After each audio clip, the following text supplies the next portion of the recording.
Comme c'est la story d'un enfant de Dieu, moi aussi je peux regarder. N'est-ce pas? Amen. Mais quel est l'habillement de cette fille que tu as mis pour que moi, ton frère, pour que moi, ton pasteur, je puisse regarder? Amen. Tu es en train de véhiculer le péché alors que tu es censé vivre à l'écart. Est-ce que quelqu'un m'entend? Oh, je voudrais que Life Tabernacle reconnaisse la position où Dieu l'a placé. Et ça sera une grande bénédiction pour nous. Alléluia. Amen. Oh, béni soit le nom du Seigneur. Elle a eu de grandes choses à surmonter à cause du milieu où elle a grandi. Parce qu'elle vient d'une famille où on n'adorait pas Dieu. Avec tout ce qui s'ensuit.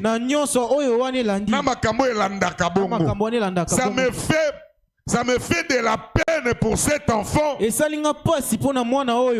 eu à grandir dans un tel milieu. Et maintenant, elle cherche le Saint-Esprit. Et elle a tellement jeûné qu'elle a de la peine à se tenir debout. Est-ce que nous avons encore des Loïs modernes qui peuvent jeûner pour chercher le Saint-Esprit?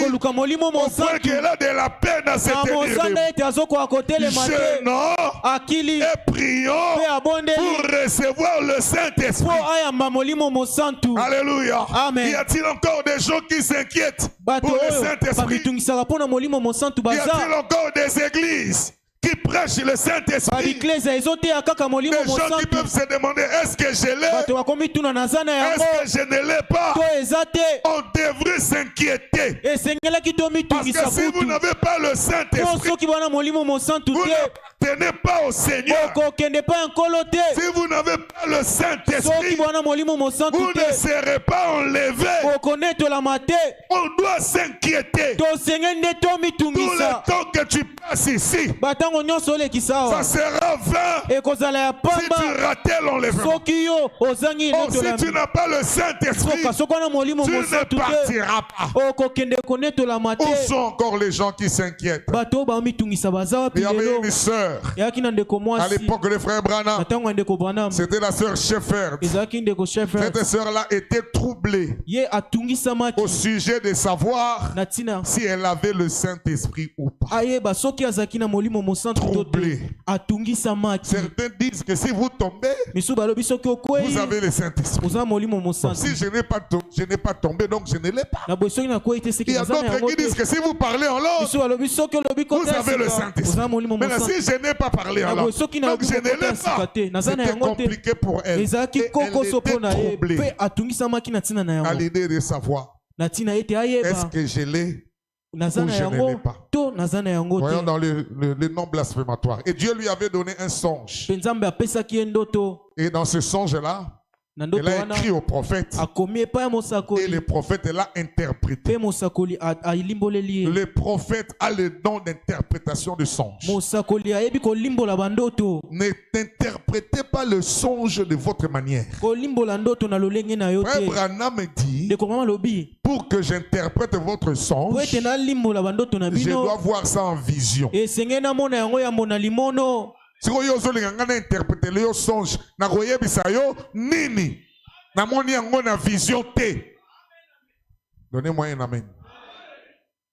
Les noms blasphématoires du 4-11-62, paragraphe 94. Et elle rêva qu'elle était en train de prier. Premièrement, elle marchait sur le plancher avant qu'elle rêve. Et elle se tordait les mains en pensant, Seigneur, est-ce que j'ai le Saint-Esprit? Peux-tu me l'éprouver? Certains disent parce que j'ai crié. Ou d'autres disent parce que j'ai parlé en langue. Et nous croyons en tout cela. Mais est-ce que je l'ai vraiment? Il y en a qui confondent le fait d'avoir un don avec avoir le Saint-Esprit. La Bible dit que les dons et les appels sont sans repentance. Tu peux avoir un don de prophétie, de discernement, ou n'importe quel des dons, sans avoir le Saint-Esprit. Tu peux prêcher avec puissance, sans avoir le Saint-Esprit.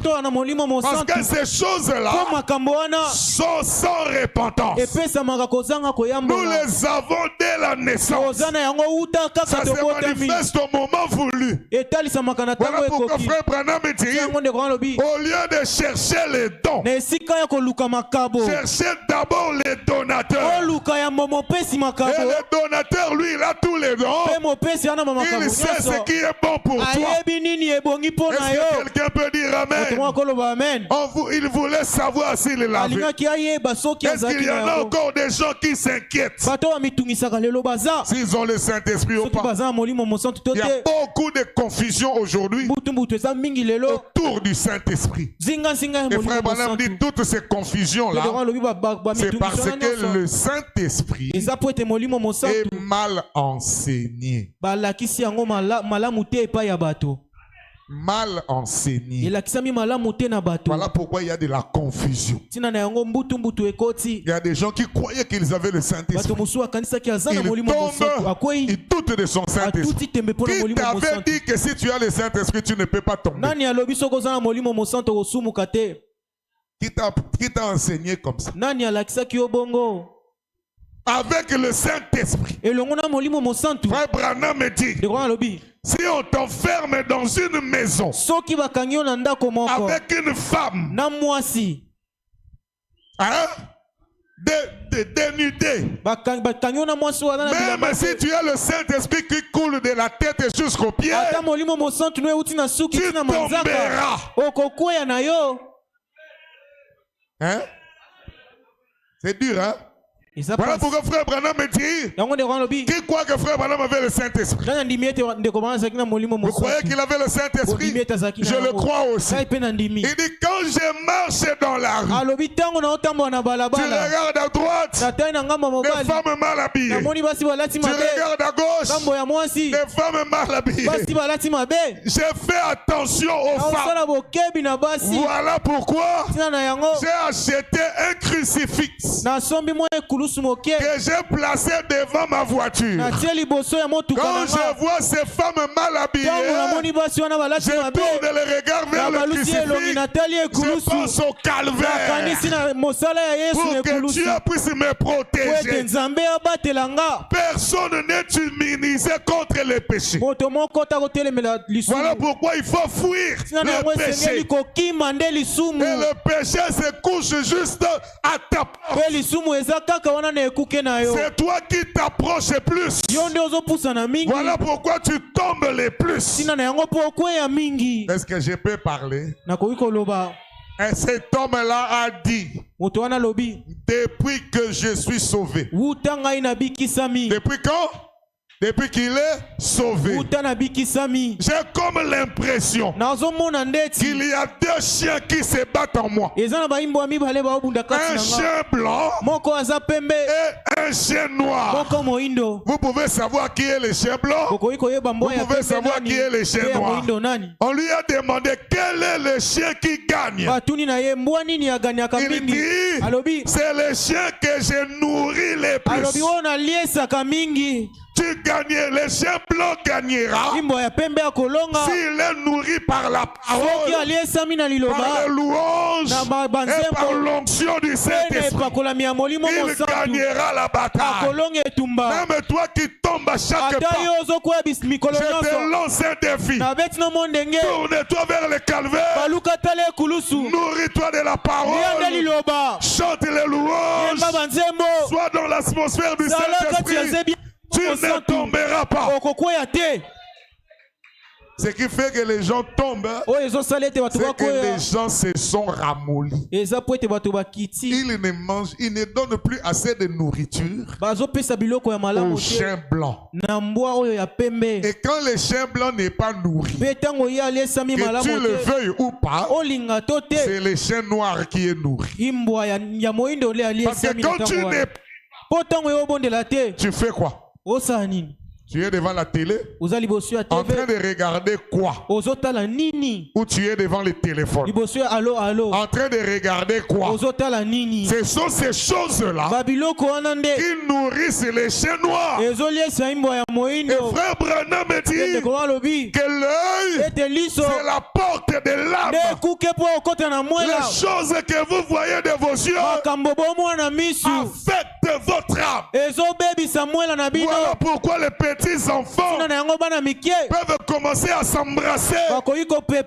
D'où est-ce qu'ils ont appris ça? À la télévision, dans les séries, dans les films. Voilà que les petits enfants peuvent prendre les couteaux enfoncés sur son ami. D'où est-ce qu'il a appris ça? À la télé. Parce que l'œil, c'est la porte de l'âme.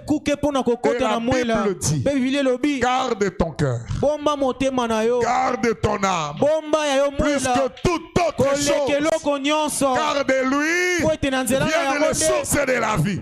Mais la porte pour que les choses entrent là-bas, ce sont les yeux. Voilà pourquoi vous devez veiller sur ce que vos yeux voient. Et Jésus a dit que celui qui regarde une femme pour la convoiter a déjà commis adultère avec elle dans son cœur. Donc pour garder ton cœur, tu ne dois pas regarder les femmes pour les convoiter. Est-ce que je peux entendre un amen? Et tout ça, on devait enseigner ça aux gens. Mais le problème est que le Saint-Esprit est mal enseigné. Les noms blasphématoires. 87 à 89.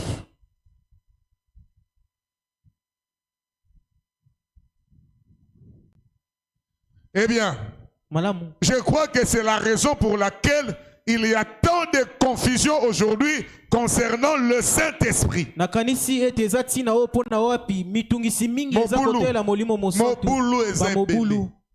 Cela n'est pas enseigné correctement. Est-ce que c'est moi? C'est le prophète, n'est-ce pas? Cela n'est pas enseigné correctement. Je crois que le baptême est enseigné. Et dites seulement le baptême. Comme vous dites, automobile. Mais maintenant, j'ai plusieurs mécaniciens dans cette église. Je ne sais rien du tout là-dessus. Donc si je commets une erreur, rappelez-vous, je ne suis pas un mécanicien. Mais quand vous dites automobile, il doit y avoir des ressorts, des bougies, et des prises de courant, et des valves, et tout ce qui fait l'automobile. Et toi tu dis seulement automobile. Mais à l'intérieur là, il y a beaucoup de choses qui font que ça soit l'automobile. Il y a des bougies là-dedans. Maintenant si tu as la bougie, tu n'as pas l'automobile. Mais la bougie fait partie de l'automobile. Et quand vous parlez du baptême du Saint-Esprit, il y a beaucoup de choses qui vont avec cela. Vous voyez, il y a beaucoup de choses qui vont avec cela. Et voici c'est par quoi je pense que Dieu prouve que le Saint-Esprit est ici. Eh bien, Pierre dit premièrement la foi. Maintenant, observez-le de très près maintenant. Nous allons enseigner cela pendant quelques minutes. La foi, eh bien, c'est votre première chose. Crois au Seigneur Jésus-Christ et tu seras sauvé, toi et ta famille. C'est la première chose que la personne doit avoir. Nous avons mal présenté le message aux gens. Quand quelqu'un croit au message, on ne porte pas les pantalons chez nous. Chez nous, les femmes ne trouvent pas les oreilles. Ils ne portent pas les bijoux. Ils ne coupent pas les cheveux. On a dit aux gens ce qu'ils ne doivent pas faire. Mais on ne leur a pas dit ce qu'ils devaient faire. Mais Paul savait quoi dire aux gens. Quand le geôlier a demandé que dois-je faire pour être sauvé, Paul ne lui a pas dit abandonne la cigarette. Paul ne lui a pas dit cesse de boire. Paul lui a dit crois au Seigneur Jésus et tu seras sauvé, toi et ta famille. C'est la première chose. D'abord la foi. Amen. Amen. Oh, toi, frère Branham, quand tu viens ici, tu ne fais que gronder nos femmes. Pourquoi tu ne leur enseignes pas comment avoir des grands tons? Frère Branham dit comment je peux leur enseigner l'algèbre s'ils ne connaissent même pas leur ABC. Et ABC veut dire always believe Christ. Tous les jours croire en Jésus. C'est la première chose. La foi. Amen. Amen. À tous ceux qui l'ont reçu. À ceux qui croient en son nom, elle a donné le pouvoir de devenir enfant de Dieu. Amen. Amen. C'est votre première chose. Et ajoutez à la foi la vertu. À votre vertu, la connaissance. À votre connaissance, la tempérance. À votre tempérance, la patience. À votre patience, la piété. À votre piété, l'affection fraternelle. Je crois que j'ai enseigné ça ici, là, la pyramide là, dans la stature de l'homme parfait.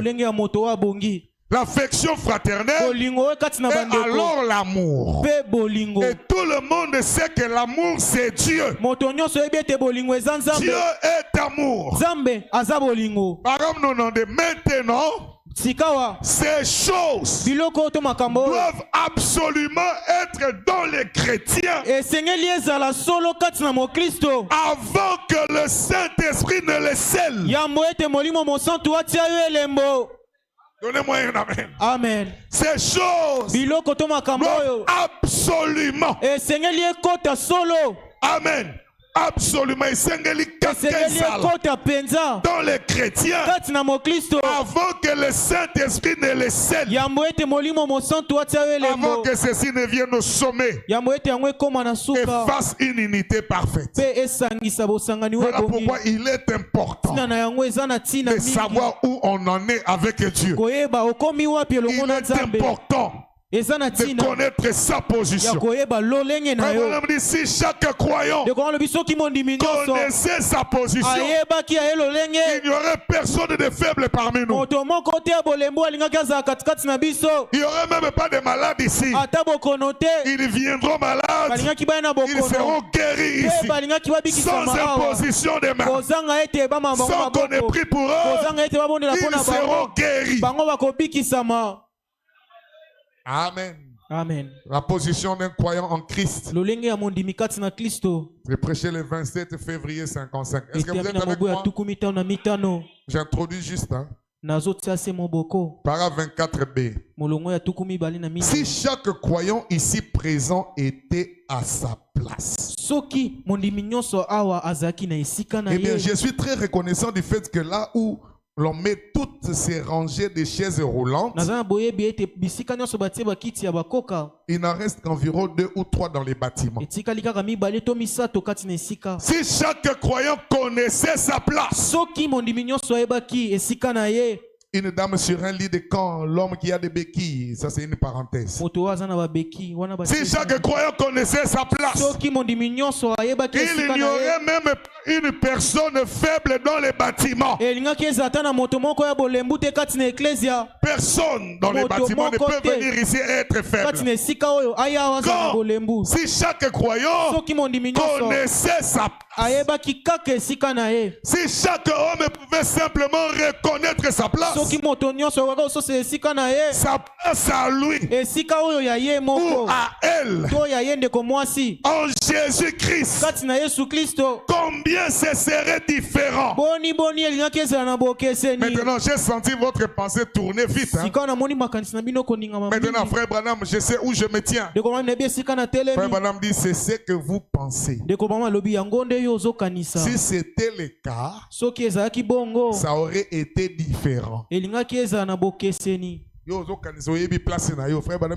Si c'était le cas, ça aurait été différent. Est-ce que nous aimerions connaître notre place à chacun? La seule chose qui peut nous le dire, c'est la parole. Revenons maintenant dans ce que nous avons lu. La scène se passe sur le mont de la transfiguration. Et là où nous avons lu dans Matthieu chapitre 17, nous voyons que Dieu est en train de présenter Jésus-Christ. Et il dit, celui-ci est mon fils bien-aimé, en qui j'ai placé toute mon affection. Écoutez-le. Mais qui est ce Jésus que Dieu est en train de présenter? Maintenant, il le présente même à qui? Sur la montagne là, Jésus n'avait pas amené tous les disciples. Il n'a amené que Pierre, Jean et Jacques. Et là-bas sur la montagne, deux personnes les ont rejoints. C'était Élie et Moïse. À mon avis, tous savaient qui était Jésus. Est-ce que c'est la vérité? Amen. Mais maintenant Dieu descend. Il vient encore le présenter. Celui-ci est mon fils bien-aimé, en qui j'ai placé toute mon affection. Écoutez-le. Mais quand est-ce que Jésus est devenu le fils de Dieu? C'était depuis longtemps. C'était depuis sa naissance, n'est-ce pas? Si nous prenons Luc chapitre 1 verset 35, c'est l'ange même qui est venu dire à Marie, qui est cet enfant-là qui naîtra? L'ange lui répondit, le Saint-Esprit viendra sur toi, et la puissance du Très-Haut te couvrira de son ombre. C'est pourquoi le Saint-Enfant qui naîtra de toi sera appelé Fils. Fils de qui? Fils de Dieu. Donc, dès la naissance, l'ange avait déjà dit que cet enfant-là sera appelé le Fils de Dieu. Esaïe avait prophétisé, un enfant nous est né, un fils nous est donné, la domination reposera sur son épaule, on l'appellera admirable. Amen. Père éternel, Prince de la paix. Il savait qui il était. Frère Branham dit, il est né le Christ. Et le 8e jour, on lui a donné le nom de Jésus. C'était son nom humain. Jésus est le nom humain de Dieu. Donc, exposé page 20. Exposé page 20. Exposé mokanda ya tukumi bale. Luc 2, 11 dit, c'est qu'aujourd'hui dans la ville de David, il vous est né un sauveur, qui est le Christ, le Seigneur. Ça c'est à la naissance même de Jésus. Il est né qui? Le Christ. Il est né le Christ. Et 8 jours après, quand il a été circoncis, il a été appelé Jésus. Comme l'ange le leur avait dit. Je suis né Branham. Pourquoi? Parce qu'il était né dans la famille Branham. Et à ma naissance, on m'a donné le nom de William. Mais c'est William là, c'est lui à qui on a donné le nom de William. Il est né Branham. Parce qu'il est né dans la famille Branham. Moi j'ai un enfant ici. Il est né Mbaka. Et je lui ai donné le nom de Blessing. Mais il est Mbaka à partir de sa naissance. Est-ce que vous suivez bien? Amen. Dans sa naissance là, je vois Maman Charles là-bas. Tous les Mvumbi là sont nés de Mvumbi. C'est après qu'on va donner le nom de Sephora, le nom de Jedida. Mais ils sont d'abord nés de Mvumbi. Parce qu'ils sont nés dans la famille Mvumbi. Amen. Amen. Ils sont nés Masiala. C'est après qu'on va donner le nom de Sharon, de Salem. Mais ils sont nés Masiala. Qu'est-ce qui fait qu'ils soient nés Masiala? C'est pas par le fait qu'ils sont venus s'associer à la famille Masiala. Non, c'est parce qu'ils sont nés dans la famille. Ils sont Masiala. Il était Christ. Mais il lui a été donné un nom ici-bas parmi les hommes. Cette demeure que les hommes voyaient de l'extérieur, le corps là, la demeure là, s'appelait Jésus. Il était le Seigneur de gloire. Le Tout-Puissant manifesté dans la chair.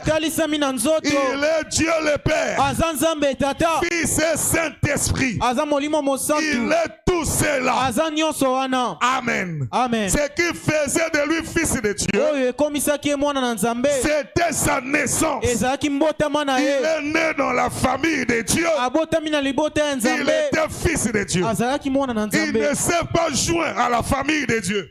Mais il y est né comme fils. Et plus tard, quelques années après, Dieu le présente de nouveau devant le public. Il prit 3 témoins terrestres, Pierre, Jacques et Jean. Il prit 2 témoins célestes, Élie et Moïse. Il était en train de faire une cérémonie. Et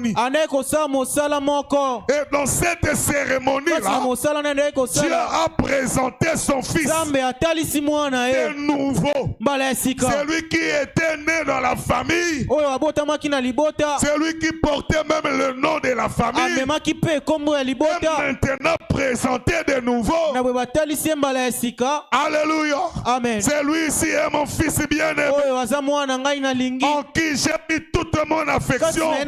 Écoutez-le. Mais est-ce qu'eux ne savaient-ils pas qu'il était Dieu? Est-ce qu'eux ne savaient-ils pas qu'il était le Fils de Dieu?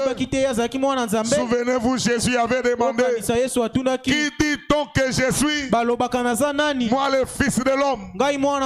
Ils ont dit, disent que tu es Élie, d'autres que tu es Moïse, ou l'un des prophètes. Il dit c'est bien, c'est ce qu'eux disent. Mais vous, qui dites-vous que je suis? Pierre prit la parole. Il dit tu es le Christ, le Dieu vivant. Est-ce que Pierre savait que Jésus était fils de Dieu? Est-ce que les autres savaient? Quand Pierre le disait, tous les 12 étaient là. Que tu es le Christ, le fils du Dieu vivant. Et Jésus a dit, tu es heureux, Simon fils de Jonas, car ce ne sont pas la chair et le sang qui t'ont révélé cela, mais c'est mon Père qui est dans les cieux. Et moi je te dis que tu es Pierre, et sur ces rocs je bâtirai mon église.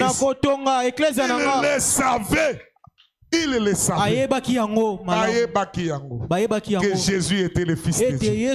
Mais voilà que Dieu vient encore lui-même pour le présenter de nouveau devant les gens. Qu'est-ce qui se passe? Pourquoi Dieu doit-il le faire? C'est que Dieu était en train de faire une cérémonie. Voilà pourquoi il a appelé Jésus à l'écart. Frère Branham dit, souvent nous avons l'habitude d'imposer les mains aux gens pour leur ministère, pour leur don. Il dit ce n'est pas mal. Mais quand c'est Dieu qui impose les mains, c'est différent. Nous ne pouvons imposer les mains à quelqu'un qui n'a pas de ministère. On peut imposer les mains à quelqu'un qui n'a pas de don, qui est seulement un imitateur. Mais quand c'est Dieu qui place, c'est différent. Et quand est-ce que Dieu le fait? Il l'amène à l'écart. Il a amené Jésus à l'écart, sur la montagne, devant les témoins. Les témoins du ciel étaient là. Les témoins de la terre étaient là. Et Dieu était en train d'adopter son fils. Amen.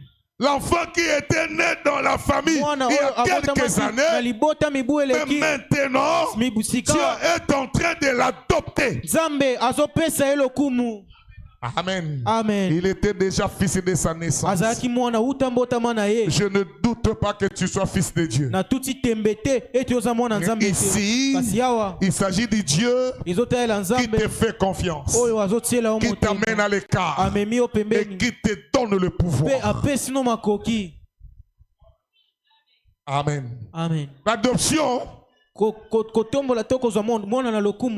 ça vient du grec huiothesia, qui signifie donner la place d'un fils. Donner la place d'un fils. Elle exprime plutôt une position que tu dois occuper. Pas seulement un lien de paternité entre toi et ton père, mais une position que tu dois occuper. C'est le père qui donne le pouvoir au fils. Voilà pourquoi il a dit, écoutez-le. Madame dit, si on doit l'écouter, c'est qu'il s'apprête à parler. Alléluia. Amen. Et quand il parle, le ciel obéit. Le ciel écoute. Quand il parle, la terre écoute. Quand il parle, même l'enfer écoute. Quand il parle, la maladie doit écouter. Quand il parle, les démons doivent écouter. Ils doivent obéir. Parce que Dieu lui a donné le pouvoir. Écoutez-le. Alléluia. Amen. C'est Dieu qui donne le pouvoir. Ce n'est pas étonnant que Jésus a pu dire, tout pouvoir m'a été donné dans le ciel et sur la terre. J'ai tout le pouvoir parce que le Père m'a adopté dans sa famille. Il m'a donné la signature. Frère Branham dit à ce moment-là, la signature du Fils, c'est exactement comme la signature du Père. Amen. Amen. Avant, il était toujours un fils. Mais s'il va à la banque, il signe. On regarde et dit non, c'est pas toi qui dois signer. Rentre à la maison. Dis à pas de signer. Comme ça tu reviendras, on va te donner l'argent.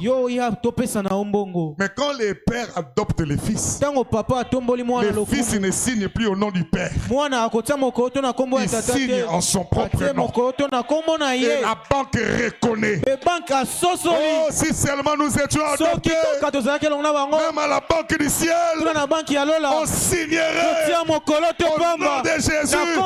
L'argent sortirait parce que nous avons reçu le pouvoir. Alléluia. Amen. À tous ceux qui l'ont reçu, à ceux qui croient en son nom, elle a donné le pouvoir d'être enfant de Dieu. Et un enfant de Dieu, c'est Dieu lui-même. Quand il parle, le ciel écoute. Quand il parle, la terre écoute. Quand il parle, même les démons écoutent. Ils étaient partis. Quand ils sont revenus, ils ont dit à Jésus, Seigneur, même les démons nous étaient soumis. Même les démons nous étaient soumis. Donc ils ont chassé les démons. Les démons sont partis. Toi et démons d'épilepsie. Sors au nom de Jésus. Les démons sortent. Toi, démon de la paralysie. Sors au nom de Jésus. Les démons s'en vont. Toi, démon de sucre. Sors au nom de Jésus. Les démons s'en vont. Donc les démons nous obéissent. Ils sont venus se réjouissant. Pourquoi? Parce que Jésus avait dit, je vous ai donné le pouvoir de marcher sur les serpents, sur les scorpions et sur toute la puissance de l'ennemi. Rien ne pourra vous nuire. Alléluia. Amen. Ils sont revenus se réjouissant. Amen. Amen. Les démons même nous étaient soumis. Jésus leur regarde.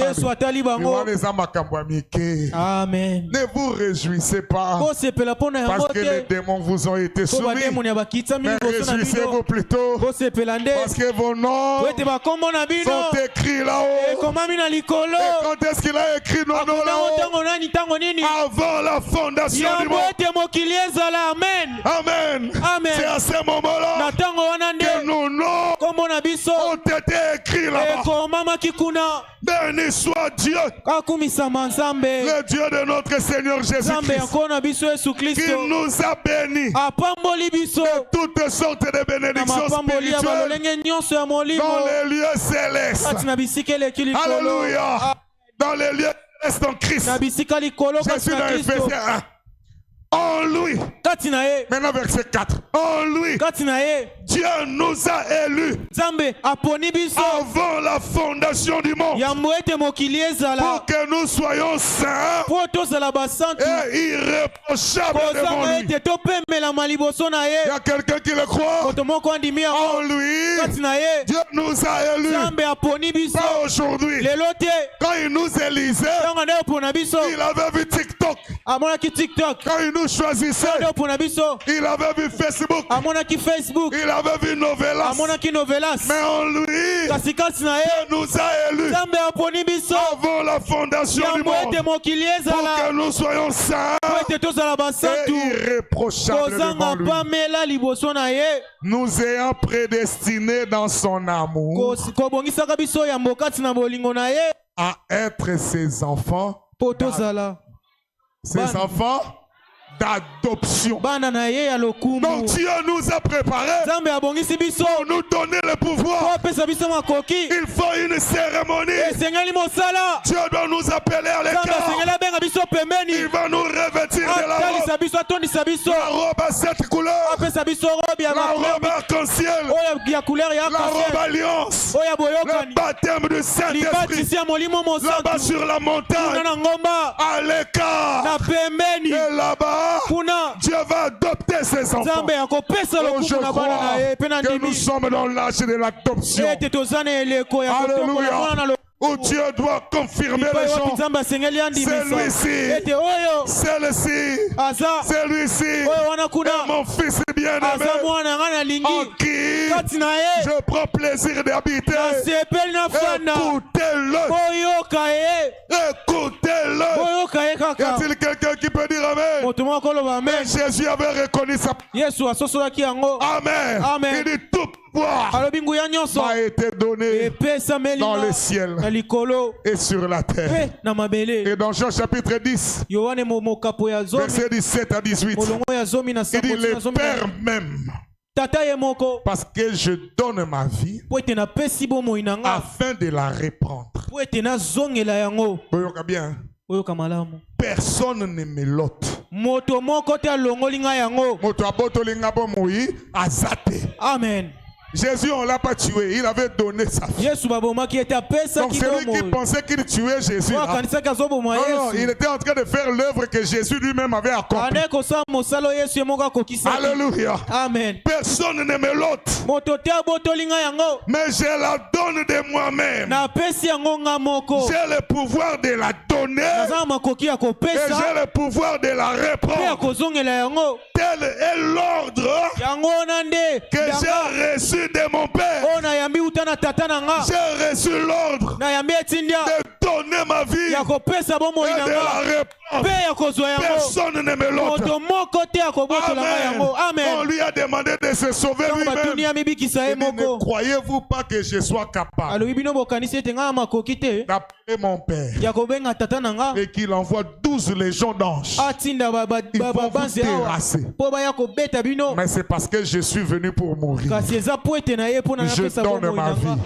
Parce qu'après moi j'ai déjà été adopté. Mais après moi, il y aura d'autres qui seront aussi adoptés. Nous sommes dans l'âge de l'adoption. Nous devons aller au-delà du baptême du Saint-Esprit. Que Dieu nous adopte dans son royaume. Que Dieu nous donne l'autorité. Que Dieu nous donne le pouvoir. Qu'il nous appelle à l'écart. Et qu'il dise, celui-ci est mon fils bien-aimé, en qui je prends plaisir d'habiter. Écoutez-le. Alléluia. Amen. C'est Dieu qui lui a donné l'autorité. Voyez-vous qu'il avait l'autorité? Il a reçu le pouvoir du Père. Il a reçu le nom qui est au-dessus de tout nom. Et maintenant le nom de Jésus, c'est au-dessus de tout nom. Dans les ciels, sur la terre et sous la terre, c'est Jésus. Et Dieu a changé le nom de toute la famille. Abraham dit, la famille dans les ciels s'appelle Jésus. La famille sur la terre s'appelle Jésus. Nous sommes de la famille Jésus. Parce que Dieu lui a donné le nom. Il y a sous les ciels aucun autre nom. Pas Branham, pas Kimbangu, pas Mahomet. Il y a sous les ciels aucun autre nom par lequel nous soyons sauvés. Si ce n'est le nom de Jésus. Le Père a dit, ce n'est pas moi, c'est le Père qui a fait la cérémonie. Il a dit, quoi que vous fassiez en acte ou en parole, faites tout au nom de Branham. Quoi que vous fassiez en acte ou en parole, faites tout au nom de Jésus. Au nom de qui? Au nom de qui? Nous prions au nom de Jésus. Nous baptisons au nom de Jésus. Nous dormons au nom de Jésus. Même quand nous voulons manger, c'est au nom de Jésus. C'est le nom le plus glorieux. C'est le nom qui est au-dessus de tout nom. Il a été tellement obéissant. Il a été tellement obéissant. La Bible dit que Dieu lui a donné le nom qui est au-dessus de tout. Afin qu'au nom de Jésus, que tout genou fléchisse, que toute langue confesse que Jésus est Seigneur. Ce soir, mes genoux fléchissent, ma langue confesse que Jésus est Seigneur. Est-ce que quelqu'un peut dire Jésus est Seigneur? J'aimerais entendre Jésus est Seigneur. Jésus est Seigneur. Il est le roi des rois. Il est le Seigneur des seigneurs. Il est le tout-puissant. Alléluia. Amen. Son nom me guérit. Son nom me délivre. Son nom m'élève. Son nom me change. Même si une situation était bloquée, nous avons le nom de Jésus. Au nom de Jésus, que toute chaîne tombe. Au nom de Jésus, que toute maladie quitte. Au nom de Jésus, que l'infirmité Amen. Au nom de Jésus. Oh, le nom de Jésus avec toi. Oh, Ô toi, enfant des tristesses, élevez-vous. Il va te procurer la joie. Prends-le partout où tu vas. Oh, précieux nom, précieux nom. Non, c'est doux. Espoir de la terre, joie du ciel. Alléluia. Au précieux nom. Oh non, c'est doux. Espoir de la terre, joie du ciel. Oh, précieux nom. Oh précieux nom, oh non c'est doux. Espoir de la terre, joie du ciel. Oh alléluia, alléluia, alléluia. Oh non c'est doux, non c'est doux. Espoir de la comme un puissant bouclier, joie du ciel. Oh, prends le nom de Jésus. Même si tu es menacé, il y a un bouclier ici. Comme un puissant bouclier. Quand les tentations surviennent. Quand les tentations surviennent. Oh, murmure, c'est en priant. Oh, précieux nom, précieux nom. Non, c'est doux. Non, c'est doux. Espoir de alléluia, alléluia. Oh, alléluia. Est-ce qu'il y a quelqu'un qui peut prier par ce nom? Oh non, c'est doux. Oh non, c'est doux.